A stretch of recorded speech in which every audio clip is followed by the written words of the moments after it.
문갑식 월간조선 부국장입니다. 이 뉴스를 시작하기 정확히 5분 전에 속보가 떠서 무슨 오늘 주제는 조금 이따 말씀드리기로 하고요. 정두원 전 한나라당 의원이 조금 전에 그 홍은택 자택에서 가까운 산에서 유서를 남기고 자살했다고 합니다. 요 사진이 2008년도 6월 6일자 제가 보도했던 내용입니다.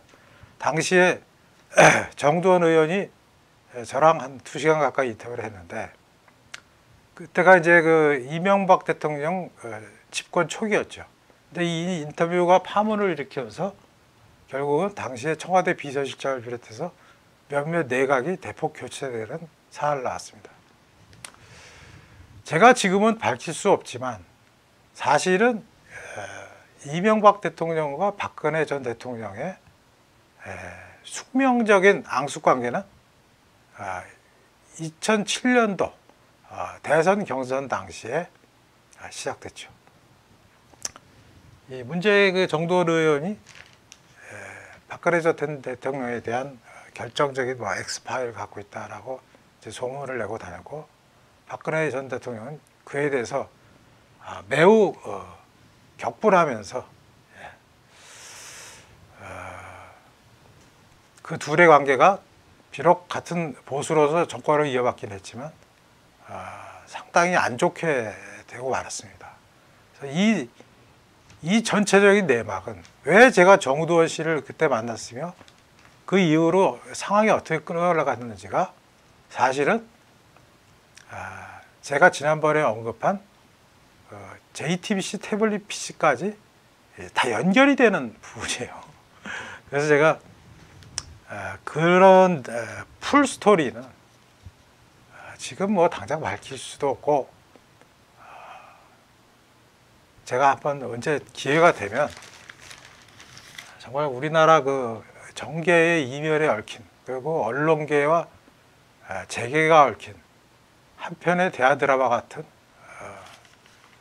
이야기를 여러분께 전달할 날이 곧 올 것입니다. 정두원 의원이 서울대학 재학 시절에 기타도 잘 치고 노래도 잘 불러서 아주 인기가 좋았는데 왜 이렇게 짧은 인생을 살다 갔는지 모르겠습니다. 자, 오늘의 주제는요, 바로 한일 관계입니다. 드디어 그 문재인 대통령이 일본의 피해가 더 클 것이다, 외교의 장에 나와라 라고 일본을 향해서 엄포를 놓기 시작했죠. 저는 그래서 이 제목을 문 대통령의 기세로 보아서는 마치 삼국지 연의에 나오는 1대1 싸움에서는 절대 밀리지 않는 최고의 무장, 여포가 출전한 게 아닌가 하는 느낌을 받았는데, 한번 숨을 가다듬고 생각해 보니까 당랑거철이란 말 아시죠, 여러분? 당랑거철. 당랑거철이란 것은 사마귀가요, 수레바퀴를 막겠다고 앞으로 나서는, 쉽게 해서 자기의 힘은 헤아리지 않고 강자에게 함부로 대드는 것을 말합니다. 저는 이번 기회에 확신을 했어요. 문재인 대통령의 재집권 전략이 이거구나라는 걸 확실했는데, 문재인 정권의 재집권 전략은 반일 감정을 최대한도로 증폭시키고 고조시켜서 자신이 갖고 있는 41, 2%의 이른바 달빛 사단이니 문바니 하는 지지층을 콘크리트처럼 결집시키고, 거기서 몇 퍼센트의 이제 그 쉽게 해서 단일화 쇼를 성공시키면 자기 총선은 물론 대통령 선거 때까지도 유력하다라는 계산을 하고 있음이 제가 확신하게 됐습니다. 왜냐?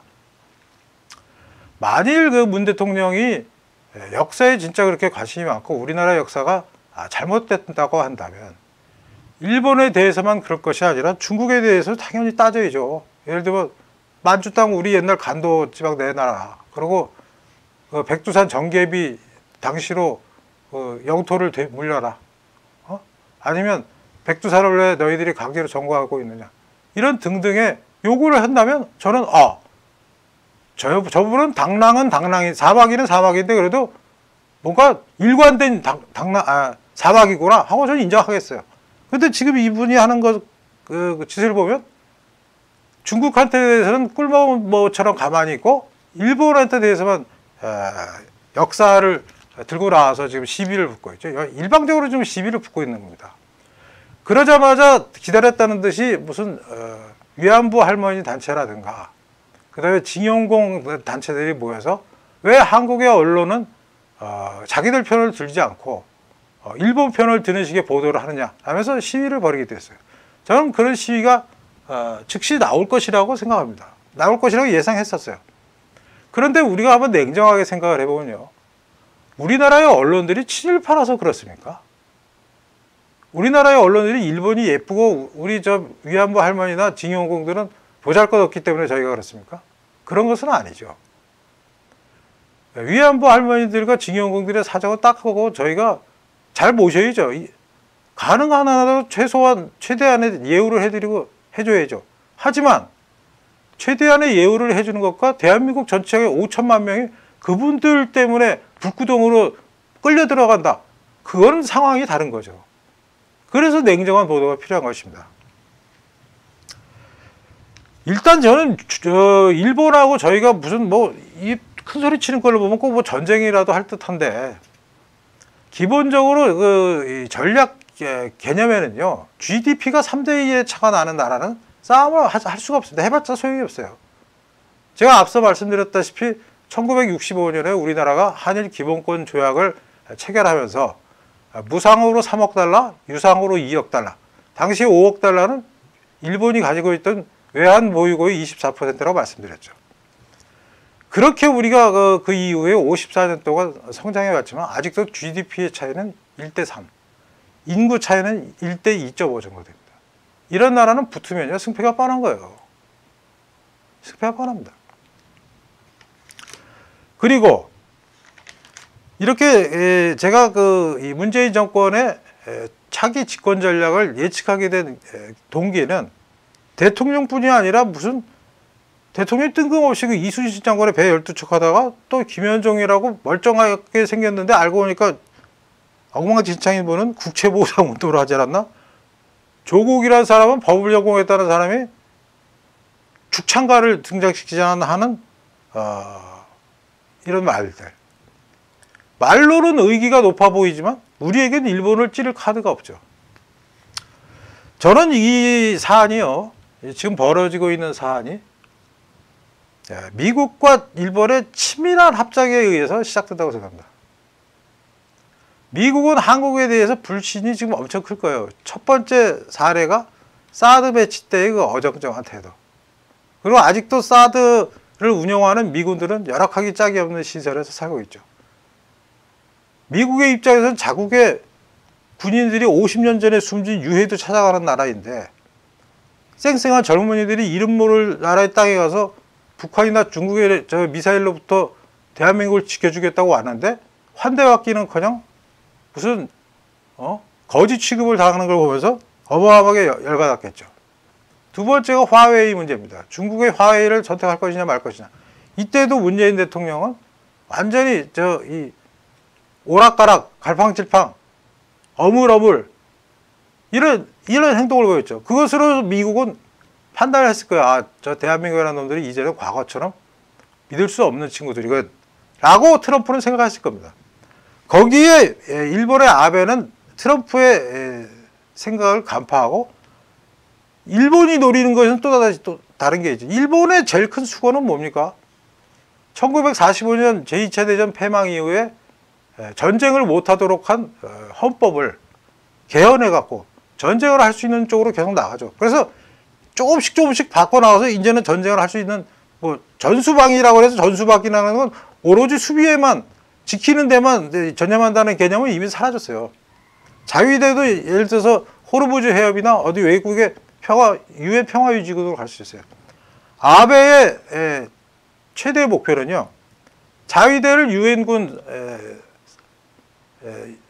유엔군 그 살아있는 우리 DMZ 근처에 그 주둔하는 그 병력의 일원으로 참여시키는 걸 것입니다. 그렇다면 이 두 가지 목표를 공유하는 일본이 왜 먼저 우리 한국을 향해서 매를 들었을까? 만일에 트럼프 대통령이 직접 한국을 비판하고 나섰다면 그거는 김정은으로 하여금 오판할 수 있는 신호를 주는 것이 되겠죠. 아, 드디어 미국이 한국에서 발을 빼고 우리가 적화 통일을 이룩할 호기가 왔구나 라고 생각했을 겁니다. 그렇기 때문에 미국은 뒤에서 뒷짐지고 가만히 지켜보면서 일본이 한국을 슬슬 이제 건드리기 시작하는 것이죠. 죄송합니다. 지난번에 어떤 분이 이제 물 마시는 거 보고 왜 이렇게 물을 많이 처먹냐면서 그리고 물 마시고 쩝쩝거리지 마. 그런 댓글 달아서 죄송합니다. 목이 말라서 그랬습니다. 이렇게 얘기하면 이게 목이 말라요. 자, 그러면 이 미국과 일본의 공통적인 목표는 친중으로 가는 대한민국을 다시 끄집어 내리는 겁니다. 만일 근데 계속 당랑거철 이분이 계속 당랑거철처럼 나서면 그 다음에 나올 카드는 뻔하죠. 일본에서는 한 4가지 카드가 남아있다고 해요. 첫 번째가요, 한일 은행 간의 크레디트를 차단하는 겁니다. 그렇게 되면 서로 돈을 빌리지 못하게 되는 상황이 되죠. 그 다음에 세 번째로 나올 수 있는 카드가 일본이 보유한 한국 기업에 대한 주식을 가지고 의결권을 행사하는 거죠. 그 가치가 약 12조에 달한다고 합니다. 뭐 많다고는 할 수 없지만 그렇다고 적다고도 할 수 없죠. 마지막이 일본이 한국에 대한 투자 계획을 완전히 철회해버리는 것이죠. 자, 이렇게 되면요, 처음에 일본이 우리 쪽에 가한 반도체의 핵심 소재 3가지에 대한 통관 절차를 화이트 리스트에서 빠지면 기간이 길어진다는 뜻이죠. 귀찮죠, 한마디로. 귀찮게 하고 짜증나게 하는 것이죠. 그것이 소재에 관련된 문제라면은 2번째, 3번째, 4번째, 5번째는 전부 금융에 관련된 얘기입니다. 그렇게 돼서 예를 들어 엔화가 한국에서 빠져나가기 시작하면 우리는 그 빠지는 돈을 다른 곳으로 메꿔놔야 되죠. 달러라든가 유로라든가. 그렇게 되면 어떻게 됩니까? 기본적으로 어느 나라에는 선진국의 그 기축통화에 관련되는 부분들이 퍼센테이지가 거의 대부분 정해져 있죠. 예를 들면 달러가 몇 퍼센트, 유로가 몇 퍼센트, 엔화가 몇 퍼센트, 위안화가 몇 퍼센트 이런 식으로 돼 있죠. 근데 갑자기 엔화가 홀라닥 빠져나가면 나머지 기축통화를 갖고 그 액수만큼을 메워야 되는데 그렇게 되면 값이 올라가서 우리에게 필요를 주겠죠. 일본이 이제 그런 식의 전략을 사용하는 동안 트럼프는 분명히 군비를 더 내라고 저희한테 분명히 요구할 거예요. 트럼프는 반드시 요구할 겁니다. 지금도 벌써 몇 차례 올렸죠. 그런데 트럼프는 야, 우리나라의 젊은이들이 너희 나라를 지켜주는데 왜 너희가 돈을 요거밖에 안 내? 그리고 우리가 도와주는데 너는 왜 자꾸 중국하고 친하려고 해? 그 앞에서 이분은 무슨 말씀을 하실지 참 이해가 안 가요. 제가 언젠가 선조하고 인조를 비교한 말씀을 드린 적이 있죠. 선조도 바보지만 인조는 더 바보였다. 그런데 그걸 왜 차이가 나느냐면요. 선조나 인조나 바보고 의심이 많기는 부하에 대한 의심이나 많고 시기심이 많기는 똑같았는데요. 결정적인 차이가 하나 있었어요. 선조 때하고 인조 때의 차이가 격차가 불과 한 30년, 40년 정도밖에 안 나는데 선조 때는 그 선조의 주변에 기라성 같은 조선시대의 기라성 같은 명재상과 장수들이 포진해 있었습니다. 그렇기 때문에 선조가 아무리 무능해도 예를 들어 서해 유성룡 선생이라든가 뭐 정철이라든가 이산해라든가 이항복 뭐 무슨 많죠. 여러 유명한 이덕형 뭐 이런 분들 많죠. 그리고 장수로서도 권율 장군, 이수신 장군 이런 장군들이 질비했어요. 정충신 장군 이런 분들이. 그런데 인조 시대로 넘어가면 충신이나 축중한 재상은 보이지 않고 오로지 간신들만 득실되죠. 왜? 광해군을 촛불 시위처럼 뒤집어 엎고 집권했기 때문에 한 자리씩 나눠주다 보니까 충실은 간대였고 간신들만 숲을 잃었죠. 지금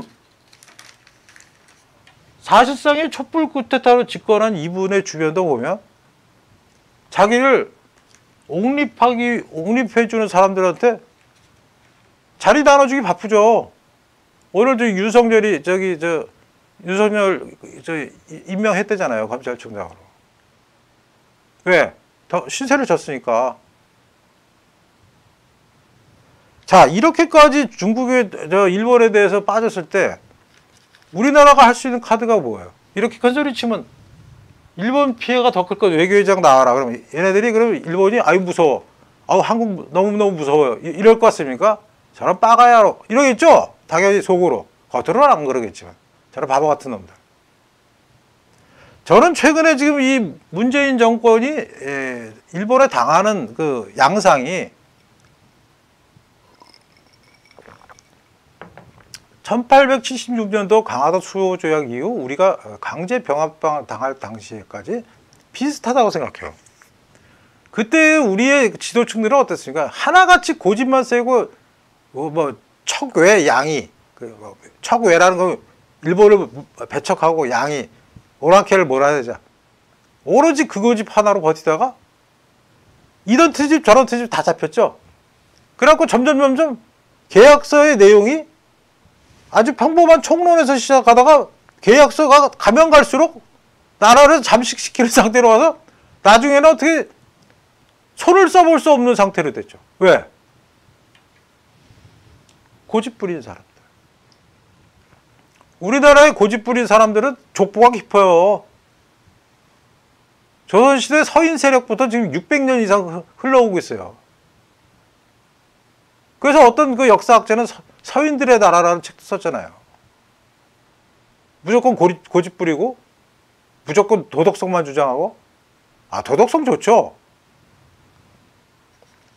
자, 이렇게 보여주기 식으로 자꾸 그 국민이나 이간질 시키고 하다 보면 제가 가만히 생각해보면 이런 생각도 했어요. 우리나라 국민이 5천만인데 대통령 투표율이 뭐 한 80%라고 치면은 4천만이 되죠. 거기서 문재인 대통령을 지지한 사람이 40%니까 1,600만이 되죠. 그러면 1,600만 명이 나머지 3,400만 명의 운명을 좌우해야 됩니까? 그 1,600만 명한테 3,400만 명이 개돼지처럼 목줄을 끌려가서 자 너희들은 반일 투쟁이나 해 이놈들아. 빨리 증오로 뭉치고 말도 안 되는 역사 들고 나와서 하고. 역사 논쟁을 할 때는 어느 정도 한계가 있어야 되죠. 예를 들어서 우리 내부에서 뭐 김원봉이가 뭐냐 아니냐 이런 정도의 논전은 할 수 있어요. 하지만 상대가 있는 역사를 뒤집어 엎겠다는 거는 이건 말이 안 되는 거죠. 그렇다면 우리나라한테 해를 가한 중국이라든가 러시아라든가 심지어 우리를 도와준 미국에 대해서도 왜 이렇게 우리한테 그동안 불평등하게 했느냐 라고 해야 정상 아닙니까?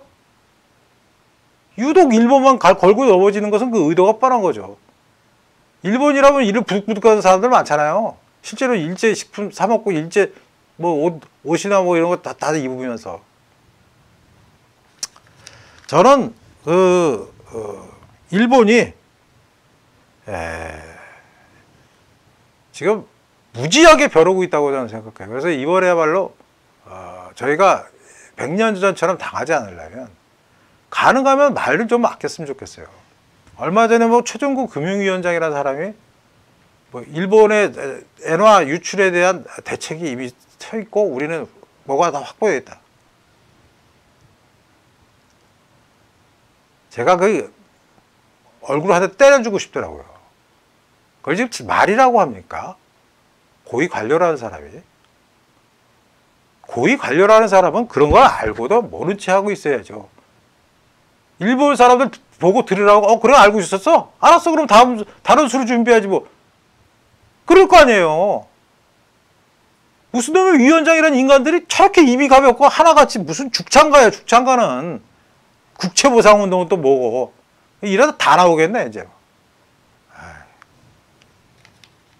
참, 나 진짜 스트레스 받아서. 정말 왜 우리나라를 이렇게 못 살게 굽니까? 국민들 이 더운데 못 살게 굴어요. 20, 30, 40대 반일운동에 빠져있죠. 중국 오랑캐는 좋아하고. 언론이 제대로 역할을 못하니 개몽이 안 됩니다. 사회 지도층조 도덕죄고. 그런 거를 고위층이라고 하고 앉아서 자리 보존이나 하고 앉아서 전략 개념이라고는 머릿속에 하나도 없어. 상대방이 모르게 만들어야 될 거 아니에요. 전략을 펴서 상대를 굴복시키려면. 근데 미주알 고주알 다 틀어놓고 앉아있어. 나 일본이 이럴 줄 알고 있었어. 잘났다 이 자식아. 아이고 씨. 한심한 놈들. 그렇게 입이 근질근질하냐? 내 이 방송만 나오면 혈압이 올라요. 알고 있어도 좀 이거 닫고 있으라고. 아유, 그냥 진짜 머릿속에 축창으로 이제 찔러갖고. 에휴. 거기서 또 축창가라는 것도 알아가고. 법대 교수란 자가. 국채보상운동. 다음에 뭐 나오나 한번 보자. 내가. 뭐 뻔하지. 신간에 나오든가 뭐 나오겠지 또. 아유. 하여튼 얄팍한 지식들. 얄팍한 인물들. 왜? 촛불 쿠데타로 지휘했으니까 주변에 간신들만 득실되죠. 인조 때 그 병자호란이라고 제가 추천한 책 진짜 한번 읽어보세요. 제가 그 책 2권짜리인데 술술술술 익히면서 그 나라, 그 당시에 우리 조선이란 나라가 어느 정도 한심한 나라인지 보여요. 그리고 현실이랑 비교해보면요. 와, 어쩌면 저렇게 똑같나. 나중에 보면 인조의 무슨 후궁인지 누구를 김유라고 쿠데타로 집권하는데 1등 공신인 자식의 아들놈이 지가 먼저 건너갔다고 막 발로 걷어차고 뭐 이런 장면도 나와요 거기에. 그게 뭐예요? 완전히 위아래가 뒤집힌 거죠. 외교회장 나와라. 일본에서 속으로 너나 나와라 그럴 거예요 아마. 예, 참 스스로 이렇게 퇴로를 막아놓으니까 참으로 답답할 수 그지없습니다. 또 이걸 보시는 분들은 저 자식이 입만 열면 친일을 주장하는 쪽발이 같은 놈. 저 쪽발이 아니에요. 우리나라를 살아가기 때문에 그 개념 없는 인간들이 너무 미워서 좀 그럽니다. 제가 해도 그 친구들보다 잘할 것 같아요. 아유, 참 짜증나. 예, 문갑식의 진짜 뉴스는 기존의 신문이나 방송에서 볼 수 없었던 특종이나 뉴스 뒤에 가려진 새로운 뉴스, 또 새로운 시각을 여러분께 전달해 드리는 코너입니다. 내일 또 뵙겠습니다. 감사합니다.